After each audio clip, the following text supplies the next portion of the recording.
नमस्कार प्रणाम भैया। आज एगो अभी गाना बहुत जल्द रिलीज होगा था। राइटर थारू हमारे जुड़ गए हैं, सभी कोई लाइव को शेयर करे।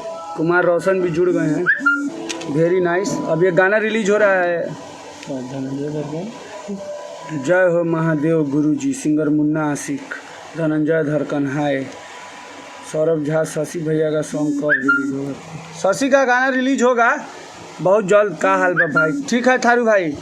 तो अभी गाना भरत भोजपुरिया का हमारे चैनल से पहला गाना जा रहा है, जिसको लिखे हमारे राइटर संजय सराबी जी।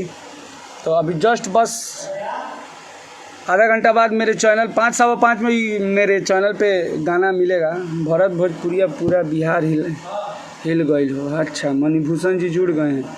आइए आप लोग एक बार मेरे लाइव को शेयर कीजिए। ज़्यादा देर लाइव नहीं रहेंगे ताकि गाना भी मिक्स करना है। हमारे भरत भाई भी बगल में कुछ कहेंगे आप लोग को। वाह हमारे, हाँ एकदम super hit song, Brijesh Bihari, love music.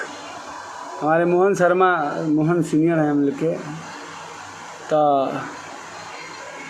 वाह, आप कहाँ रुकने जा रहे हैं? अब लव म्यूजिक नहीं रुके जाता। लव म्यूजिक ऑनर अभी ऐड हो रहे हैं, देखिए ना। महीना में 5 लाख, साल में 6 लाख के खाली सिगरेटे पियल। आइए भरत भाई कुछ बात कीजिए भाई लोग।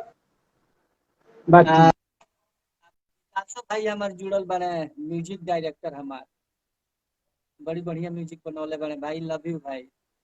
और ये भाई लोग देखा था हमरा गाने के शाम में रिलीज होता 5:15 बजे। आप सब सुनी और एक बार और भाई के आशीर्वाद दी, प्यार दी।